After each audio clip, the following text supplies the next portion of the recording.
Singer-songwriter Quint Starkie's musical journey has taken him from the UK, where he grew up, to LA to Stockholm, Sweden. His career has enveloped a variety of opportunities that have stretched his talents, including work as a session musician, composer, producer, and a live performer. Quint has also been heavily involved in writing countless jingles and theme music for some of the industry's biggest brands, such as McDonald's, Toyota, Diners Club, American Express, SAS, Coca Cola, and Heineken. However, songwriting is a passion for Quint, and in 2016, he released his first solo album titled Ghost in My Heart, a 14-track autobiographical collection of songs that displays his adept songwriting and vocal talents. We met Quint for the first time last month in Stockholm for the Pages tribute concert, and in watching him perform, we knew we needed to have him on the show. Inside MusiCast is pleased to welcome Quint Starkie. Hey Quint, it's good to have you here. Thanks a lot, guys. It's great to be here. Yeah, welcome. Definitely. Hey Quint, you know, it is great to talk to you. And in fact, Rick and I were recently in Stockholm, Sweden. Yeah. And that's where we met first face to face. Yep. So first of all, welcome to Inside MusiCast. Thank you very much. Yeah, you know, in fact, that's a great way to start, Eddie, because if you're a regular listener here of Inside MusiCast, and you visit us on social media, you know that Eddie and I were obviously in Stockholm for the Pages tribute show that was produced by our own Mikael Engström. And, you know, it was a really special night. It was, you know, you were involved, Quint. Tell us how you came to participate in that neat project. And it was a big production. You had like 16 people on stage. Wow. That's right, yeah. We had 16 sets of in-ears, which was quite a thing. It's quite simple, actually. I've known Mikael Engström for probably about 2 years now. And I first met him at one of my gigs in town. I have a band that plays covers in summer. It's a really nice outdoor location. And we play like Steely Dan, Boz Scaggs, Bill the Bounty, that kind of stuff. Mikael showed up at a few gigs, and then he approached me and said, listen, I'm putting a project together. I think you would be good as one of the lead vocalists for this project. And I've never done any gigs without a guitar in my hands, so it was pretty special. You know, the first time I did it was I didn't know what to do with my hands really. But what a band! You know, such great musicians. It's incredible and an amazing feat that Mikael put it together and pulled it off. Yeah, it must be rather difficult for guitarists to not hold on to something up there, right? Exactly. You know, you can't win, because I had a friend in the audience the first time we played at Fasching, and he's a really great singer, and he said, you know, you shouldn't really hold on to the mic stand. It looks like it makes you nervous, but I don't know. It's like a rock almost. It's like safe ground. So yeah, that was quite an effort by Mikael to put this together, and I know it's something he's really proud of. You know, it's something he's such a big Pages fan and music fan in general. So to have that pull off as well as it did, and I got to tell you, just watching the show that night, it blew me away. You know, that Pages tribute concert was one of the best shows I've seen live in quite a while anywhere. And it's also, I think, part of the fascination was that I never thought I'd get to experience Pages music live. You know, so that was a real treat. Yeah, you know, I kind of have a little bit of an association. I met Richard Page when I used to live in LA, so I knew all about the Mr. years, and but I never actually heard the Pages stuff. Yeah. So when Mikael approached me, I really had to jump in from the first step kind of thing. So I made a joke on the night we did the first gig that my dog is now an expert on Pages, because I used to take her for a walk and learn the songs. The only thing she could hear was my vocals because I had headphones on. But, yeah. No, but seriously, it's an amazing feat, and the caliber of the musicians that he pulled in, you know, they're the best guys in town. So it's and we needed those guys, because you know it's a lot of notes, as we said. Their music really is kind of, you know, not necessarily the same, but on the lines in terms of the style of music and the style of perfection that comes out of it, on the level of a Steely Dan sort of a thing. So you really need the kind of players you had to pull that off. You know, it's you know, you listen to today's music, not knocking today's music, but there's a certain dumbing down to pop music today. You know, there's not that many, you know, A7 flat 5 sharp 11 chords or whatever. Right. You know, it's all and very repetitive, and you know, I was working with this guy Francis Dunnery, and I'm doing my second album now, and we were talking, and he said, you know, on this second album you really have to try, you really have to push it. You know, you can't just sit back and do what you did in the first album. You have to try and that's kind of what I feel about those guys. They were always searching for that chord, that magical chord, or something that made a connection, and not just settling for like a simple 2-5-1 or whatever. You know what I mean? It's like it's a craftsmanship that it's still around today, but not as much as it used to be. Yeah, when during the sound check before the show, I talked to you a little bit, and I think my question was for you is how familiar were you with Page's music before this show came about? And you mentioned that you had met Richard Page like you did a moment ago, but you didn't really know of Page's music. Tell me about that and how you actually ended up discovering the Page's music. Was it just through this chance show? It was. I mean, as soon as Michael invited me down to the rehearsal space, and he had like 20 songs, and he said, "Okay, can you do?" We listened through the material, and we were 4 singers, and then we kind of said, "Well, I think I can do that one, and this, you do that one," and then I just threw myself in at the deep end and started to learn the material. But I mean, when I was in LA, I was at MI for a year. Okay. And Richard Page came in and gave a kind of not really a seminar, just came up and played piano and give us a few juicy stories about life as a star in LA, kind of thing. Yeah. Well, that night fashion it was really packed, and we were really overwhelmed with the great audience. I mean, it was standing room only. And but Stockholm is really attuned to West Coast music. So tell us, why Scandinavian countries such as Sweden are so. I mean, they're really into West Coast much more so than here, and that appetite is pretty amazing. Quint, tell us what's about that vibe over there with this affinity to this music. Well, they like Americana for a start. So I mean, you see a lot of American cars out here. So that American culture thing has always been pretty prominent here. But you mentioned before about reading liner notes and who's playing guitar and blah blah blah.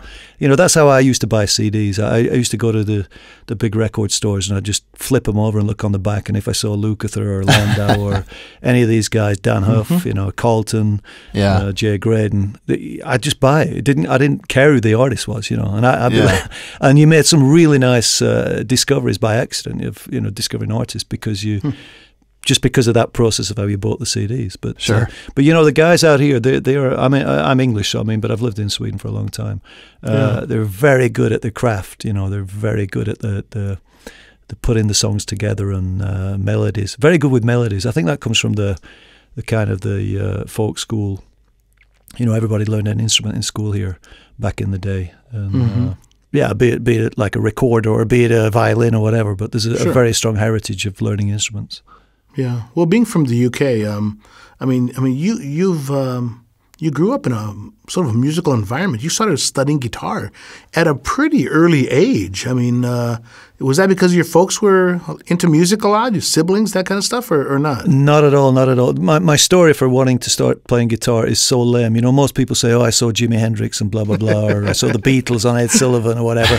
My story is I was watching a kids' TV show. I was 11 years old, and they had 3 young kids, like 10 years old, sat on 3 chairs with 3 classical guitars, probably playing Kumbaya or something. And something inside me just said, "I want to play guitar." And I turned to my mum and I said, "Mum, I want to play guitar." And she said, "Well, wait till your dad gets home and I'll talk to him." And my dad was pretty smart. He said, "I'll buy you a guitar as long as you take lessons." And luckily we had a really good teacher in my little town, Accrington. And his name was Burton Granger. He's no longer with us, but he was an amazing man. And he taught me how to read music and play classical guitar. Wow. And I stayed with him till I was 16, and then he said to me, "You need to find another teacher now. I've taught you all I can." And that was when, of course, I totally ignored his advice and went out and bought an electric guitar. Wow. So I started playing electric and started joining bands and stuff, So there were no girls involved as to the reason why you really started playing the guitar? No, maybe that came later, the realization that, it seems to attract attention. But no, but that was it. My dad said, "If you take lessons, I'll get you a guitar." And my first guitar cost like £5, and then the next one we bought from like a department store, I guess like Macy's or somewhere in America, equivalent. And I still have that to this day. And I used it on my album, and I'm going to use it on the new album. So yeah. So you're 16. You're living in Accrington, and you're starting to play gigs. And are you playing in bands and that kind of stuff during that time? Yeah, my first band I joined was like a cover band. These older guys that were doing we have these working men's clubs, you know, where Sure. people go on a Saturday and a Friday, and they usually have an organist and a drummer, and you know, if you're a single act, you go in and take your music and they accompany you, or you're a band, and we were a band, and we played everything from like Shadows stuff to 60s stuff basically, because the guys I was playing with were, you know, they were in their 50s and 60s, well, 50s probably. Right. So, but it was a really good learning experience, you know. Yeah. Well, so what was going through your mind, you know, because 1986 came pretty quickly, and for some reason you decided to say, I'm out of here. I'm heading to L.A. Were you maxed out in that music scene, or what pulled you to California and to go to your parents and say, I'm gone, or whatever? What pushed you to that? There's kind of a backstory, because when I left school at 16 and I started working in engineering, so I kind of had a plan to serve an apprenticeship, so I was qualified and I got my exams from the school.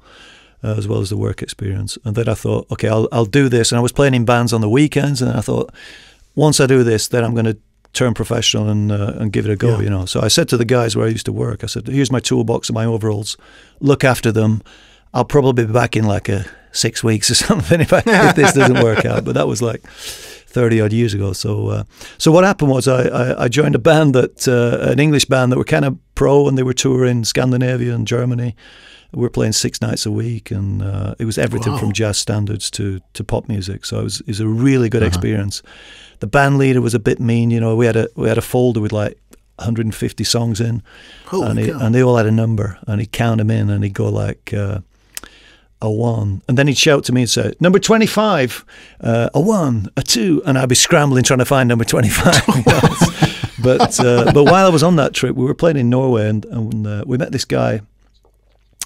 He sent some champagne to the stage, so we felt, you know, we should go over and thank him. And it was an American guy actually, and he said, "Hey guys, what are you doing tomorrow?" And you know, this gig was like 6 weeks in the same place, 6 nights a week. We were so bored, so he said, "Do you want to come out on my yacht and drink some champagne?" So we said sure. So we went out on his yacht, and while we're, you know, drinking champagne, he said to each one of us, he said, "What are your dreams in life?" And I was a new kid, you know, the youngest, and so he asked me last, and I said, well, I've read about this school in America, in Los Angeles, called Guitar Institute of Technology, and, you know, that's my dream to go there someday. And he said, why don't you do it? I said, well, it costs a lot of money. And seriously, he looked at me and he said, look, write your bank account number down. I'll put the money in. If you get in a position to pay me back, do it. If not, I'll write it off. Oh, my gosh. Being English and being from Manchester and being very cautious, I thought, there's got to be a catch here. Yeah, so I never took him up on it. I never took him on it. But that the idea was, you know, I kind of cemented the idea in my head. So I went after the tour finished. With the money I'd made from working. My dad was a builder, so we bought this really ruckle of a house and kind of converted it, and I sold the house and used the money to fly to LA and do the school, and it was the best decision I ever made, really. Wow, very cool, very good. Well, you mentioned a moment ago that you met Richard Page at the Musicians Institute, and of course you studied there. What other experience did you have, and what kind of people were you meeting in LA that helped shape what you're doing now? Oh man, I got so many stories. I mean, just talking about musicians that I met through MI and Baked Potato. I mean, you know, all the guys: Lukather, Graydon, Landau, Holdsworth, Stanley Clark, Steve Morse, Albert Lee. You know, everybody came through there, and then you go to Baked Potato, and they kind of remember you, and, you know, be really friendly, and, you know, really cool guys. And then I did some weird stuff, like there used to be a TV series called Fame. Yeah. Which MGM Studios were looking for an English guitar player for the show. So I went and took some 10x8 pictures and sent them in, and I got a call back, can you pick up a script we'd like you to read? Cool. So I did, and then I got the script, stayed up all night learning the stuff, and then I went to MGM, and there was about 200 guys sat waiting to go in, you know.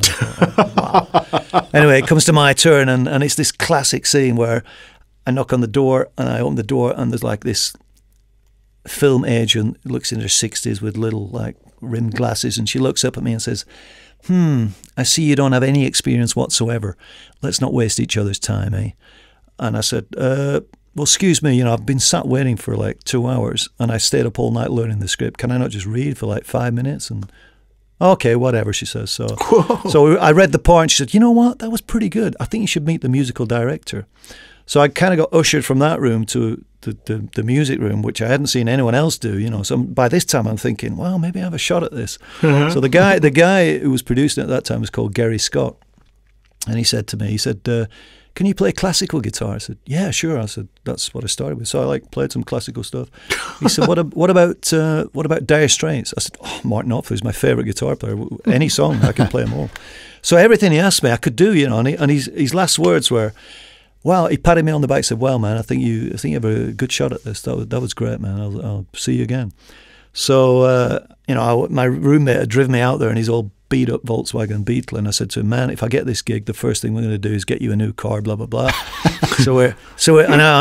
We shared an apartment, so we were going to go away for the weekend in Vegas like 2 weeks later, and I hadn't heard anything, so I thought, I'll give MGM a call and just, you know, let him know. So I call up, and this woman answers the phone. I said, like, hey, man, I was there for the audition for the Fame thing, and it went pretty good, so I just want to let you know that if you need to reach me, I'm going to be in Vegas for the weekend. And this woman started to laugh hysterically, like with a real like smoker's laugh, you know. Like. What? And I said, excuse me, did I say something funny? She said, honey, you can go to the moon. If they want you, they'll find you. That was it. I never heard another word. So that was a pretty funny experience. That's great. And then I got to do some pretty cool stuff. You know, Tommy Tedesco used to take students to his sessions, and he took. I went along on one session, and to see 70 musicians in a room, you know, recording live. Sure. And watch Tommy picking up guitars and playing like 5 bars, and then setting down the guitar because he's not going to play for another 40 bars. And he always used to say, he said, the hard thing is not playing the notes. The hard thing is counting the bars. Yes, exactly. One bar wrong. If you come in at bar 92 and you should come in at bar 90, you know, you've screwed it up for 70 people. So that's why those guys are so good at what they do. You know? You were getting paid to count bars. That's so true. Yeah. So I did the MI thing, and I graduated and with like a vocational thing, and I was one of the.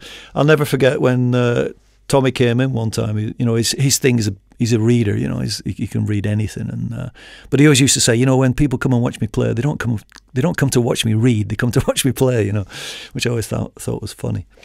But you know, whenever he said like, "Is there any good readers in the audience in the school?" You know, my mates would be always like pointing at me and saying, "Quint can do it. Get up, do it." So I always used to get up and read because I had the classical guitar background, so you know I had a bit of an advantage over most electric guitar players. So Tedesco was always good fun. Yeah, very cool. And then I ended up doing. You know, I got. It's a really funny story actually. I was engaged to an English girl before I went out there. And we'd been together for like 5 years, and I said to her, "I want to go to LA and study. Do you want to come with me? You know, you can come out there and work." And she didn't want to go, so I said, "Look, I have to do this because if I don't do it, I'll regret it for the rest of my life, you know, and I won't be happy." Yeah. So she said, "Well, let's do this. Why don't we get engaged? So you show your commitment. You go off and do your thing. I'll maybe come out for a week in summer." And I said, "Yeah, perfect." So we did that, and I graduated, and I went back to Accrington to her, and life works in funny ways, but we took off for a vacation, and when we got to Tenerife, there was a message from my father saying call home. So I called home, and I thought something happened to my dad, and he said no, he said they called from Los Angeles. They told me to tell you the answer is yes.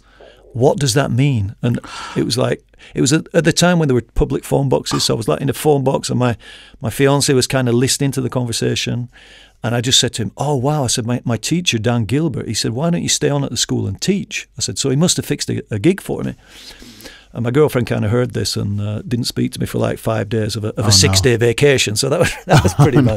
But anyway, I was so determined, I was so ambitious. So I said to her, "Look, I'm just going to go out for summer for 3 months, and and then I'll come back and we'll do whatever you want to do." And so I just took off out there without making any calls. I packed a bag, I bought a ticket. And I get there, and I, go and knock on Dan Gilbert's door and say, "Hey, man, thanks for fixing the gig." And he said, "Gig? What gig?" I said, "The teaching at the school." He said, No, man. I said, "I just called your father and said, like, say yeah to Quint, because Dan Gilbert always used to come into classrooms and he'd be like, yeah, and all the guys would go, yeah, and then we get down to playing like melodic minor for 20 minutes. And so there was no gig. So, but I didn't want to turn around and go home. You know, I had a suitcase full of guitar pedals and a guitar, oh my gosh, some socks and underpants, and that was it basically. So I stayed out there, and I got in a band that had management, and the managers, they were actually working for William Morris, but they had their own thing going on the side. So I played with that band, and we did all the, you know, like Sunset Strip, Whiskey and Roxy clubs and stuff like that.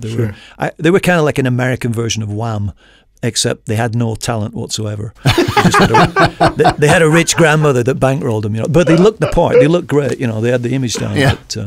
But then the managers said to me, "Look, we're going to drop the band, but we'd like to sign you as, you know, like the next thing from England kind of thing." Wow. So I said, sounds good to me. So I signed a deal with them, and then they started me getting auditions for like Billy Idol and George Michael, and you know, there's a thing in life. I actually listened to Vinnie Caliuta's Breakfast with Vinnie yesterday before I went to bed, and he was talking about preparation, being prepared for the moments that pop up in your musical career. You know, if you're prepared, people say luck. You know, there's a lot of luck involved, but often the luck is being prepared for the situation that pops up, and you can handle it.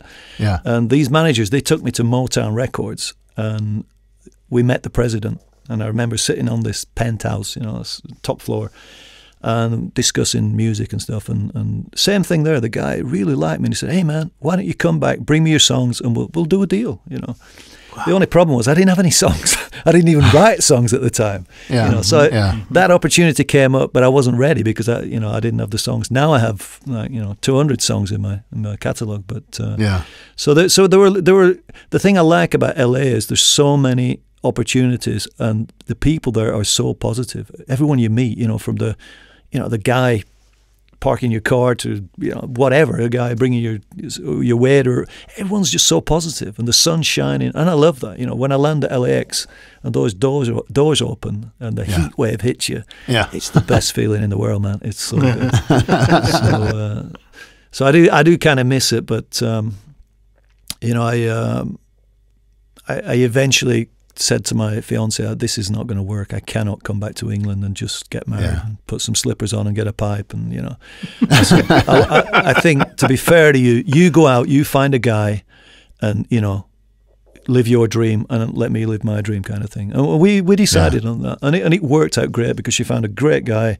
She's got grown-up children now, and you know, they're happily married for probably 30 years or something. But I remember having to come back. I had to come back home and get my stuff because we lived together. And I remember going in to get my stuff, and the new guy was sat in the kitchen giving me the eye. So I got I had all my stuff in boxes, and I'll never forget when I took out the last box, she kind of stood at the front door and made a big scene where she like clapped her hands together and just slammed the door, you know, as if to say, "That's it." So it didn't take me long. I bumped into this beautiful Swede out in LA, and a Swede in LA. Wow. Yeah, 3 months, and she was, you know, I'm still together. We're married with 2 great kids now, but it was a funny story that has since given me a lot of songwriting material because you know, we had the most amazing Christmas day together, and then the next day she said, "Can you drive me to the airport? I want to go home." And I'm like, "What about us? I thought we were in love." She said, "Nah, just a bit of fun." And, you know, that kind of broke my heart. I drove her back into LA, and I was kind of like, you know, tearing up, and I went and sat in a diner and stared into a coffee cup, and, you know. But 4 months later, she sent me a letter and said, "Hey, I kind of miss you. Why don't you come to Sweden?" So I bought a 2-week ticket to Sweden, right? Stockholm. Right. LAX, Stockholm, and then back. And I never used the return because, you know, I fell in love, and that's great. Been together ever since. Wow, what a great story. That's good. Good. Happy ending here, huh? Happy ending for both sides, yeah. The fiancée got her wish and I got mine, so it was good. That's great. It was meant to be. Well, guys, if you don't mind, we're going to take a break, and we want to play some music from Quint's 2016 solo album release titled Ghost in My Heart. And this is a track called Malibu. From our guest today, Quint Starkie, on Inside MusiCast.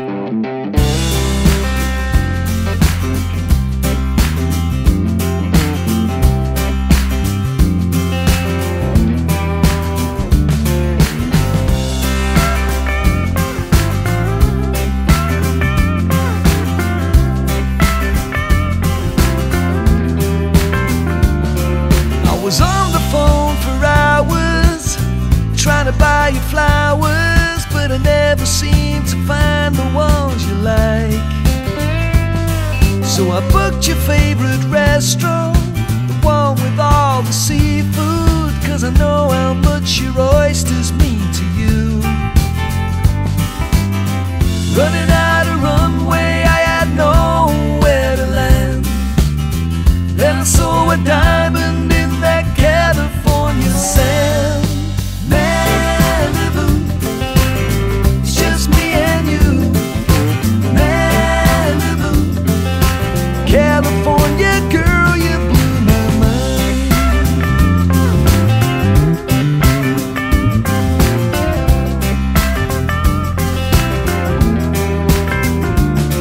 Well, I could have been a rock star, bought myself a new car, but I don't know if I have just what it takes. I was living in the city where they never show much pity if you're down and out and haven't got a dime. Running out of runway, I had nowhere to land. Then I saw a diamond in that California sand. Malibu, it's just me and you. Malibu, I swear one day I'm gonna marry you. Just say I do. Malibu, California girl, you blew my mind. California girl, let me in your world.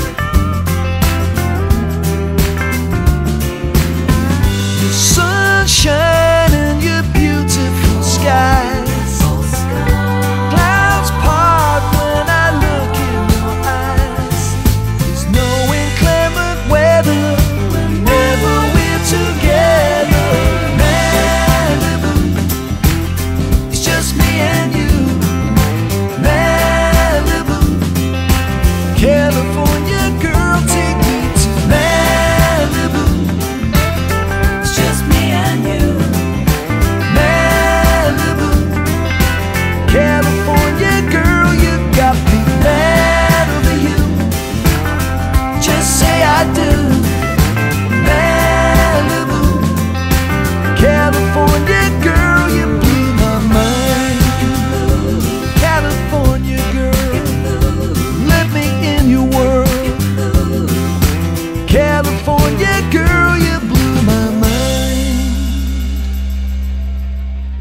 When Eddie and I were in Stockholm, you were kind enough to give us a copy of one of your recent albums, Ghost in My Heart, which I think came out in 2016, and it's really somewhat autobiographical from what we can tell. It sounds like it's a musical collection of your memories while growing up in your small hometown there of Accrington.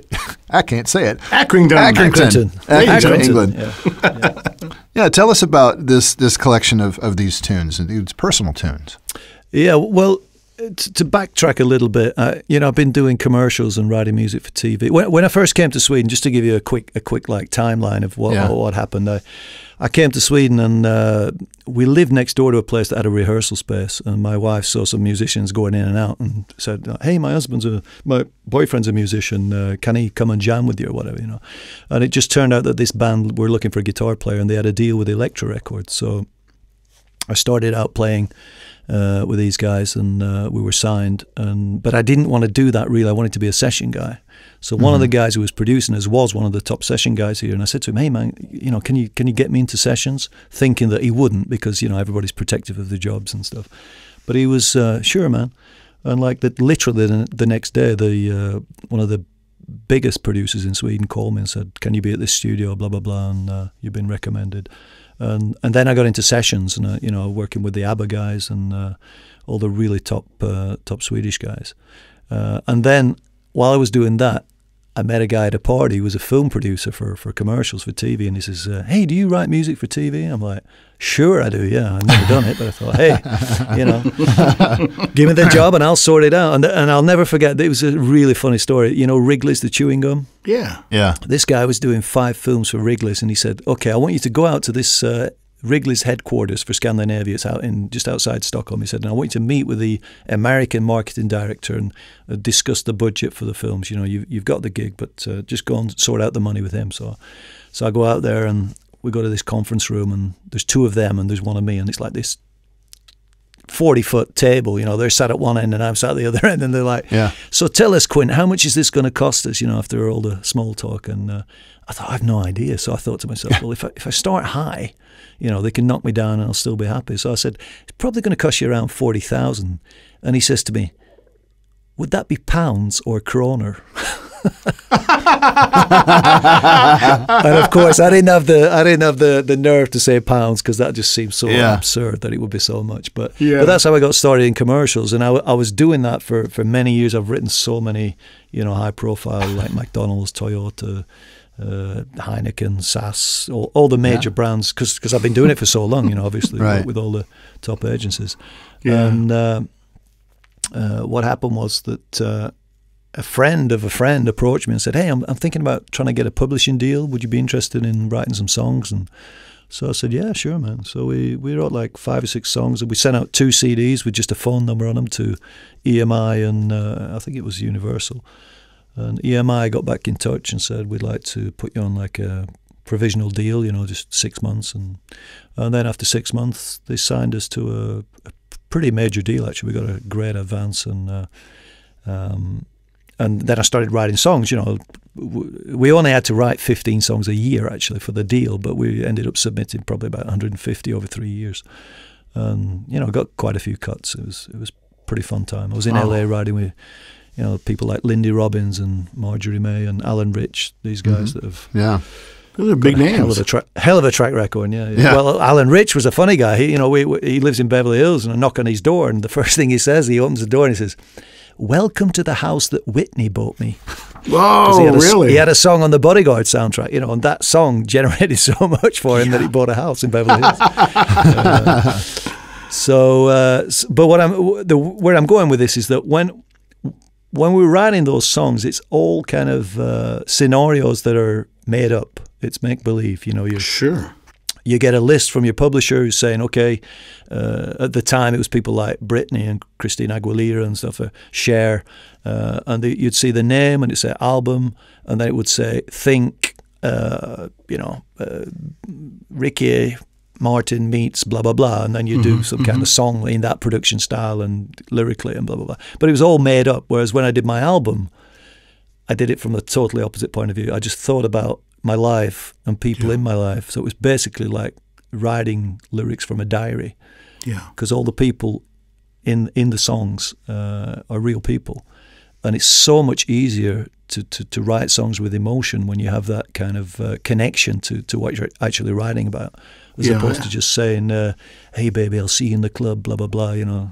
Check out my sports car. It's you know. Exactly, yeah. And you don't have the creative brief. I mean, a creative writer, or you don't get a brief that tells you, okay, this is the sound between this and this and this. Go for it and make something up and put some substance and make something out of nothing. And yeah, sure. But I mean, that is a skill as well. You know, we wrote some pretty good songs that I'm proud of. But I think when it comes down to being an artist as opposed to just a songwriter, you really have to have something more than just. You know, you need some kind of life experience or stories to draw on to make it authentic. You know, the best advice I ever got from I don't know if we're going to touch on this guy later, but Francis Dunnery, who had a band called It Bites, still does. Used to play with Robert Plant, and he's done sessions for Lauryn Hill and Santana. Right. He is the guy who was the catalyst to inspire me to make an album, because he came to my house and did a house concert, and he said, "Oh, you're a musician, you know." We're literally the same age. We're from the same northern part of England. Wow! And have the same humor and everything, same musical references. We grew up listening to all the classic English pop and the 10cc's and the all that stuff, the Smiths and God knows what, Genesis, and even going way back to early 70s. And he said, "Man, you're a musician. Why don't you make an album? Send me some songs." And I sent him a couple of songs that were old songs that I was going to do an album in like 95 or something, so I had like a 6-track demo, and I suddenly thought to myself, why am I sending these old songs? If I didn't do anything with them in 95, they're certainly not relevant now. Yeah. So I said to him, you know what, let me write another song. Let me write a song from scratch. And so I wrote this song, Ghost in My Heart, which was about my fiance. That she was the first lover. You can never shake off your first love. It's the first time you've been in love. Mm-hmm. Right. And I sent him that, and he said, "Man, this is really good." We used to Skype, and he'd Skype me, and I'd open it up, and he'd be like sat in his studio. He always had a drumstick in his hand with his feet up, with his like slippers on his studio desk, and he'd be like, the song would be playing in the background. He said, "This is good, man. This is good," and blah blah blah and blah blah. And that inspired me, especially when he said to me. Before we got to that stage, he called me like 6 months after he said, "Why don't you make an album?" And he says, he calls me up and says, "How's it going with the album?" I said, "Man, I'm still doing the jingles." He said, No, you've got to do it. He said, "Next time I'm in Sweden, I'll come and sit with you and get you going." And for me, Francis was, I listened to him as a kid, and he's one of my idols. And when he said that, I thought, I got to get my stuff together now. I've got to get serious. Yeah, and that's how it all started. And I don't know if you know. Now I'm like in his band, and I've just done 2 tours with him. And the guy's just such a musical genius. He is music, and some of the advice he gives you is, the first thing he said to me is, authenticity is what gets music across to people. You have to be authentic. Right. If you're pretending to be somebody you're not, it ain't going to work. People are not going to buy it. And case in point, when I was sending him my demos, he said, "Look.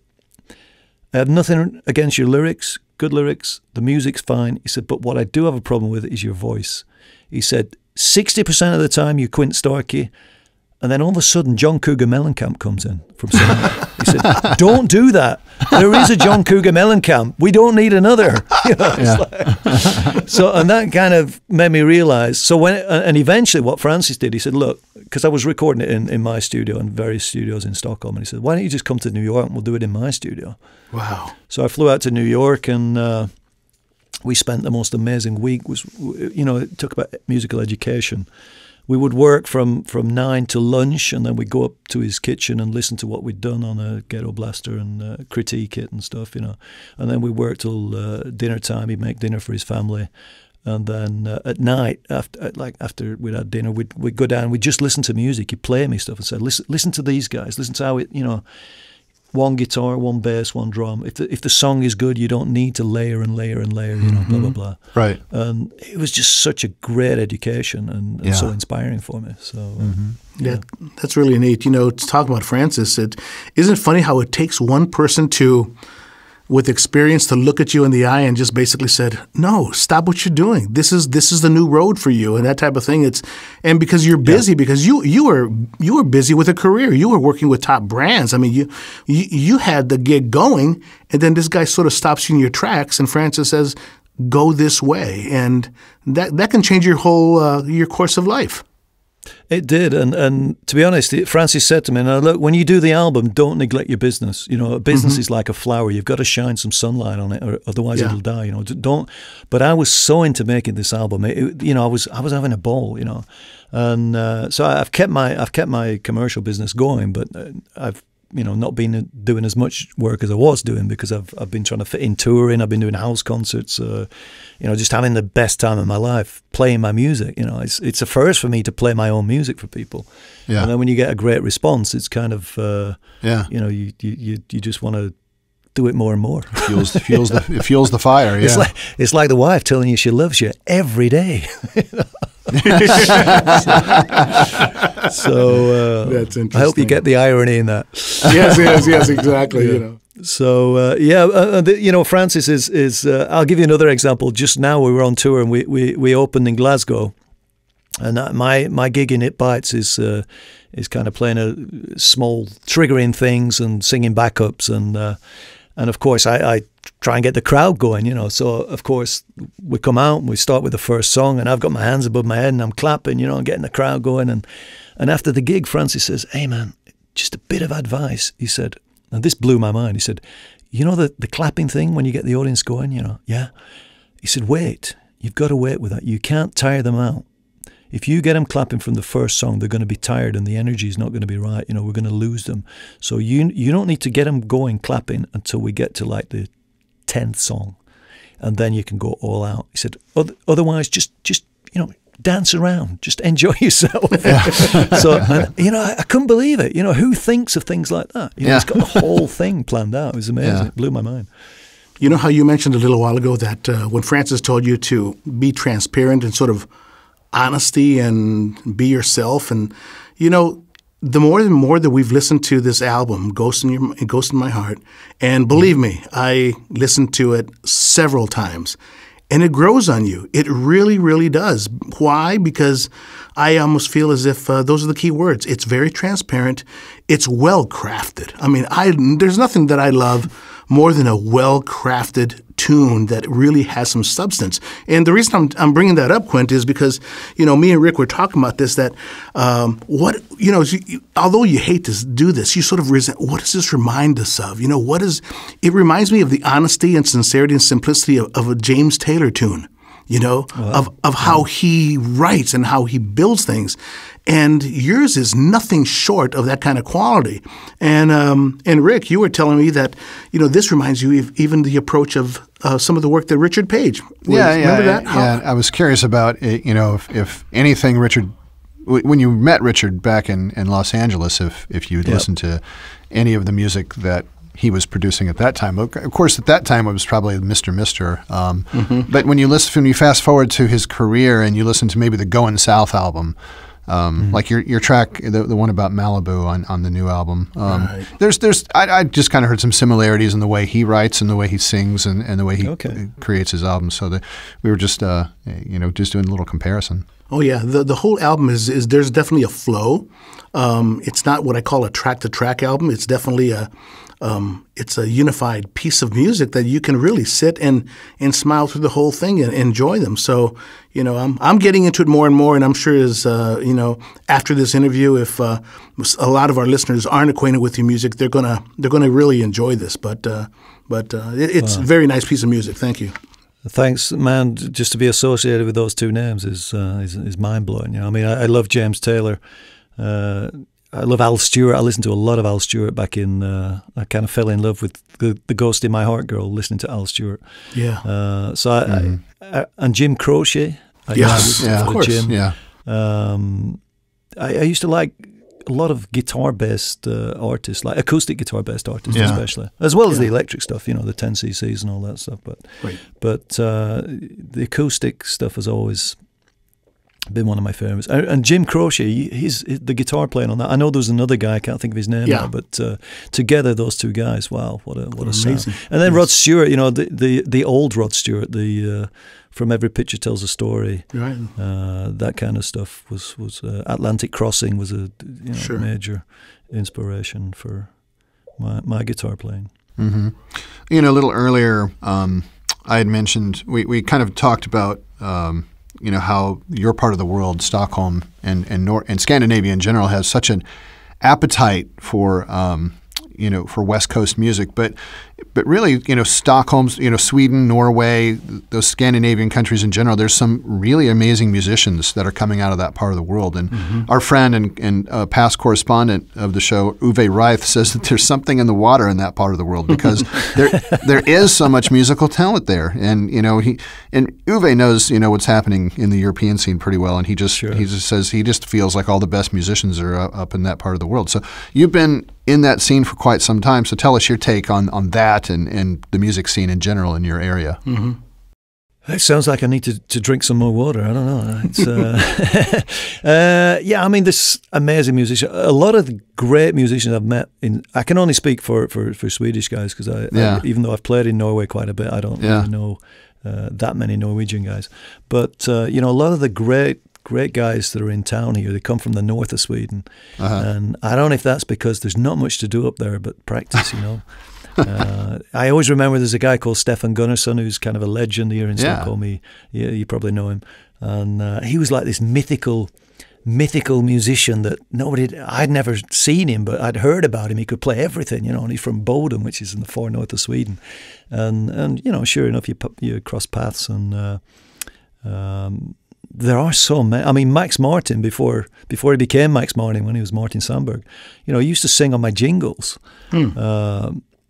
When I had a like a 30 square meter apartment. Didn't even have a proper studio. With just like an Atari and probably a I don't know, a TIAC or something. And we were doing these Juicy Fruit jingles, and I had Anders Bagge, who's a big producer. He was singing on them too. A girl called Maya that became, she sang with Ricky Martin and had a great career.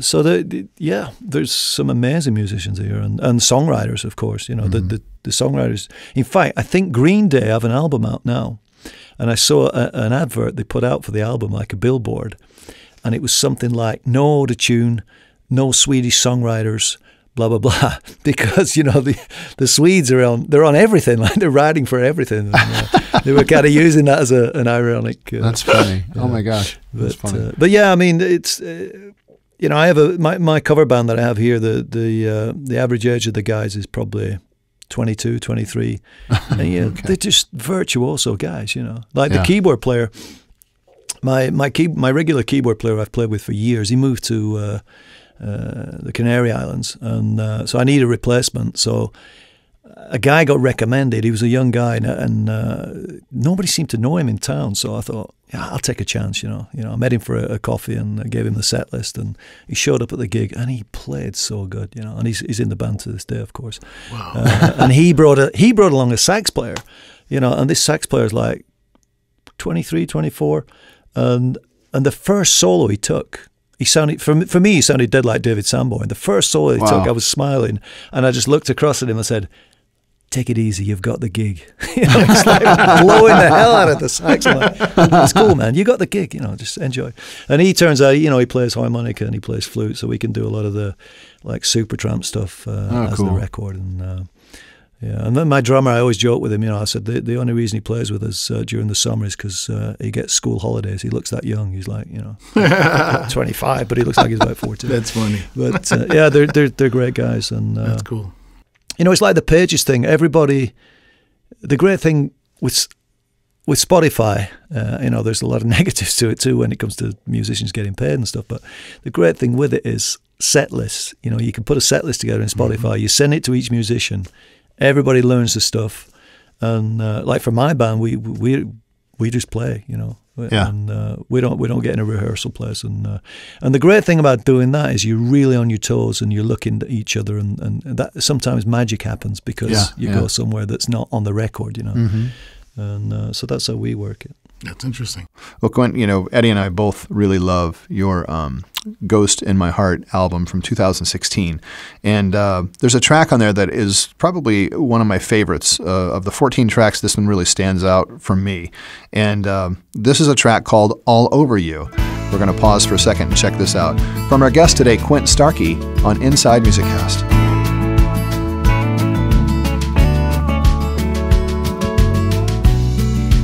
What am I gonna do when I'm begging you to stay, but still you walk away? Oh, what am I gonna do? What am I gonna say?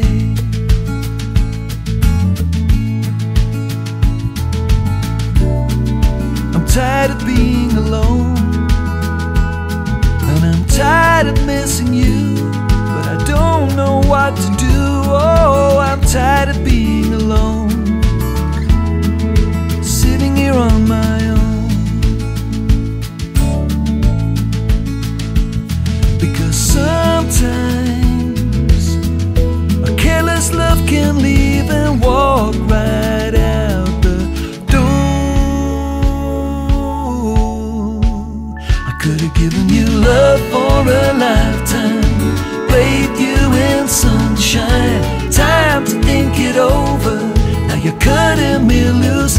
Could have given you moonlight and romance, those special moments. Now I don't know what to do, 'cause I'm dying without you.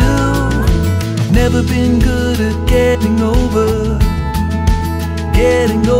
you, 'cause I'm all over you.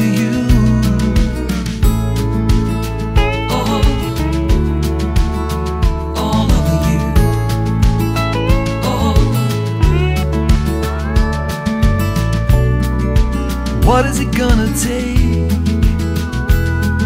to turn our love around? before we hit the ground. Oh, what is it gonna take? What are we gonna do?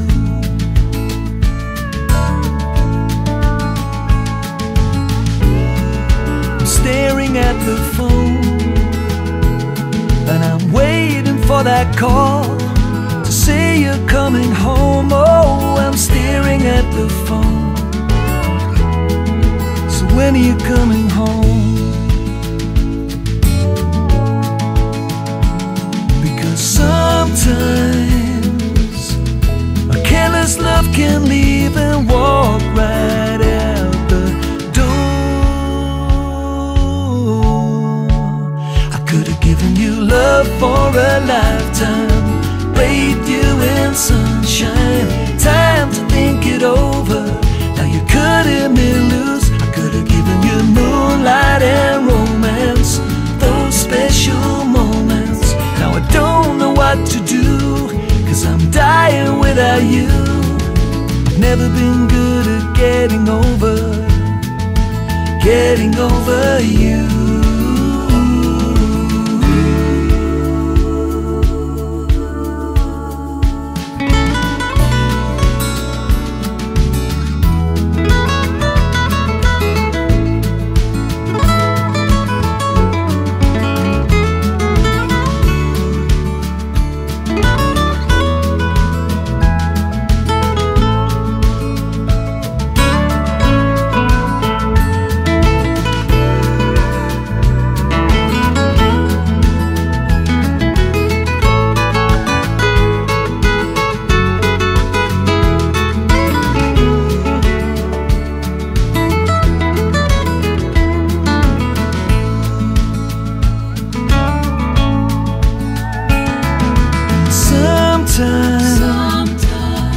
A restless heart can leave and walk right out the door. I should have given you love for a lifetime, bathed you in sunshine, time to think it over. Now you're cutting me loose. I should have given you moonlight and romance, those special moments. Now I don't know what to do, 'cause I'm dying without you. Never been good at getting over you, 'cause I'm all over you.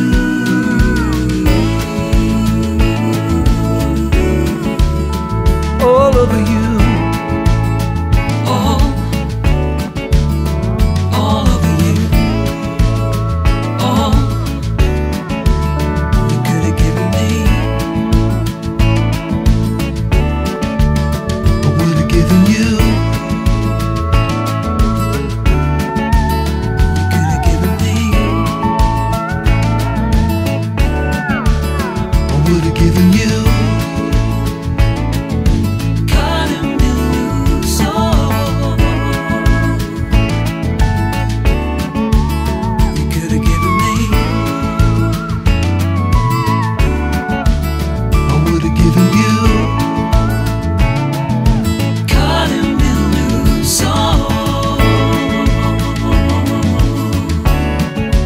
What am I gonna do?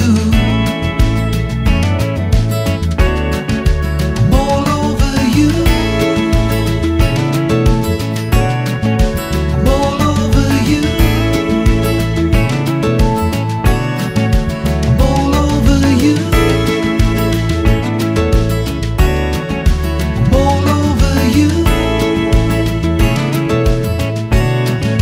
I'm all over you.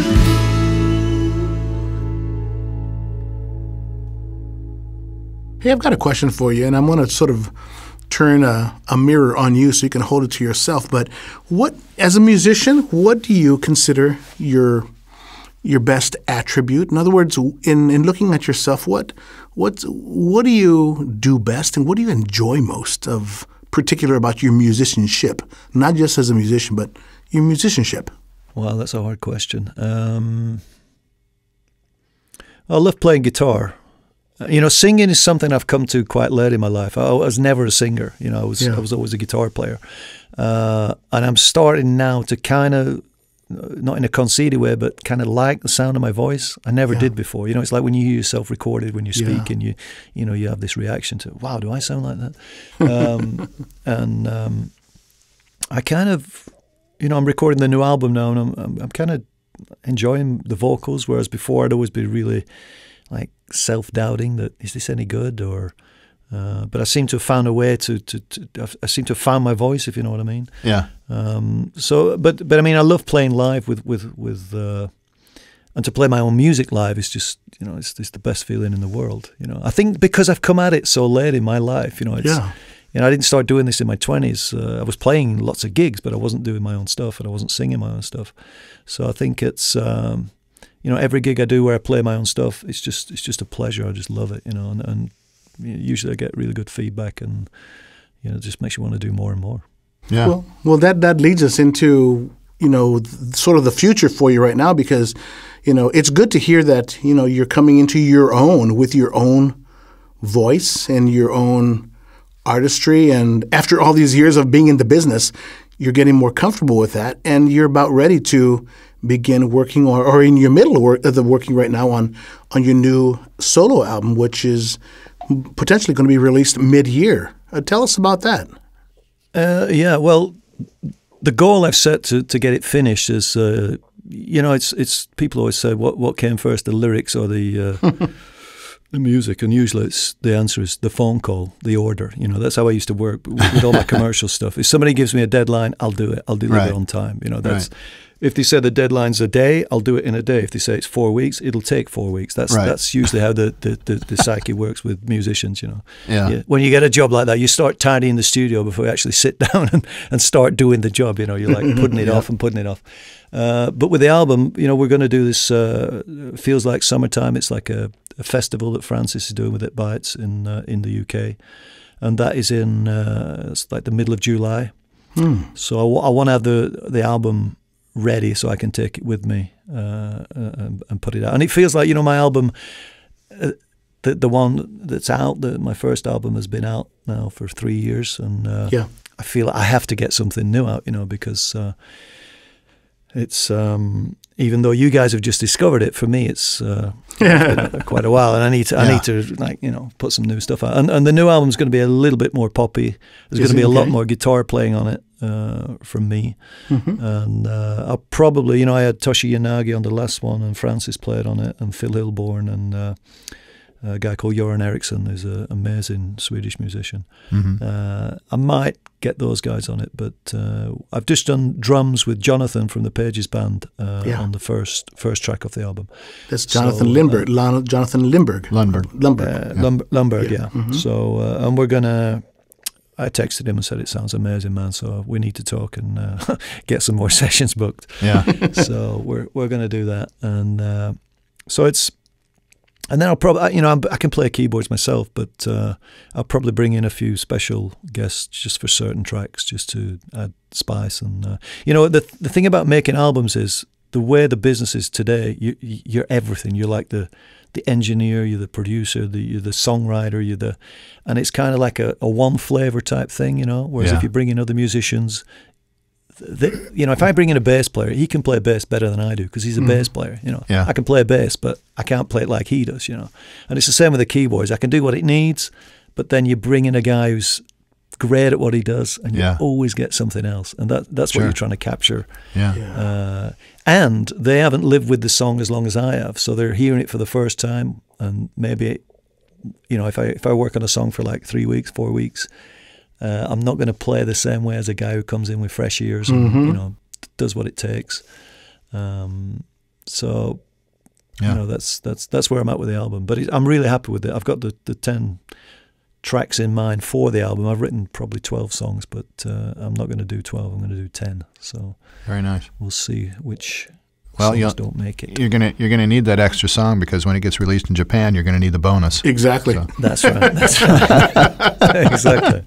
Yeah. I got to thank Michael Engström for that. That came about through Michael, and P-Vine Records got in touch, and it was really quick from making the first contact with Makia to getting a contract in the post, and then before you know it, the album's in Tower Records, and it's doing okay actually. It's selling pretty good. Well, just so you know that I've known about your 2016 release. I've known about that for at least 2 or 3 years because Mikhail turned me on to it. Back then, I couldn't find the CD, so I was happy when you gave me a CD. Okay, cool. Yeah, it's on my website, but it's you press CDs and you forget people don't have CD players anymore. Cars don't come with CD players, so it's like that's true. But we still got to have a CD. I've done gigs where I've had like some people that I know they bought the CD like 5 times just to kind of support me, which is pretty cute. And I don't even know if they have a CD player, but it's nice to get that kind of appreciation. Yeah. That's what we do a lot here. We push a lot of the support for musicians. Yeah. So for everybody listening out there, get your hands on Quint's album. You're going to love it. It's called Ghost in My Heart, and it's just worth every track. Really beautiful. Well, Quint, this has been a really fun interview, and it's long overdue. I mean, we've been talking about having you on the show for quite a while, so we're glad that you decided to join us today, and it was great to meet you there a few weeks ago in Stockholm. The same, guys, the same. In fact, we want to say to everyone that we met in Stockholm, if you're listening, thank you so much. We met tons of people, and it was the most wonderful city, and we're going to go back. Yeah, it's a beautiful city, especially come in summertime, guys, because the place just comes alive in summer. There's so much more to do on the water and stuff, and all the archipelago islands, and my season for gigging starts like in May, June. Then I start doing quite a lot of gigs, but until then, it will be the album. Eddie and I love the fact. We love the fact that when we walked up to the club and we were kind of walking around, we met people who knew our show and came up and introduced themselves. So that was pretty fun. We've got a lot of listeners. Like you said, they're true music fans. You said, they know every album liner note and who played on what and who should have played on what and who didn't. And it's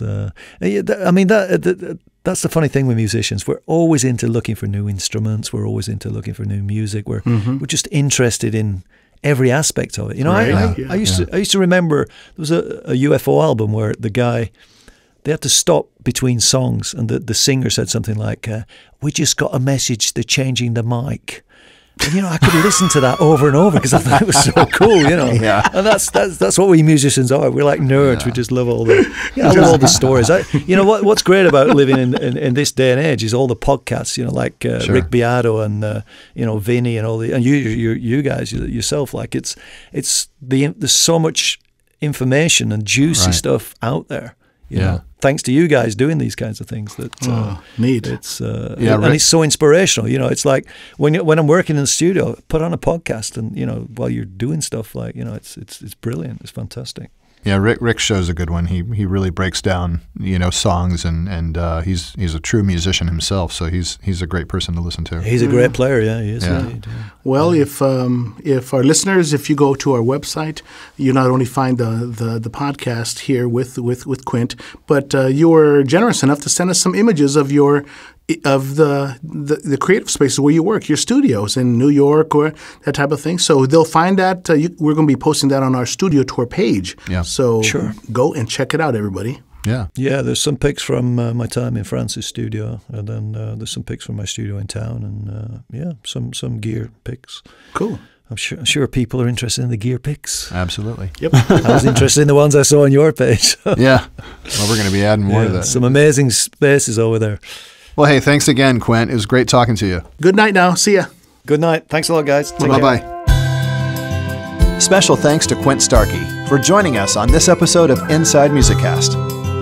Inside MusiCast is a collaborative effort of music lovers worldwide, and our team includes Brian Pearson in Chicago, Kim Riley in South Florida, Scott Gross in Tampa, Mikhail Engström in Stockholm, Sweden, Scott Sheriff in Nashville, Don Breithaupt in Los Angeles, Loretta Sassaman in Seattle, Yinka Oyelese in New Jersey, and Arnaud Legere in Paris, France. Be sure to check out our newly rebranded Inside MusiCast website that includes a fresh look, guest search options, a new podcast audio player, downloadable episodes, Inside MusiCast Radio, and our new studio tours feature with photos and information about some of our guest studios, workspaces, and gear. Find it all at InsideMusicCast.com. Inside MusiCast is powered by Earshot Audio Post and Cabello Associates. For Eddie Cabello, I'm Rick Such. Thanks for your support of Inside MusiCast.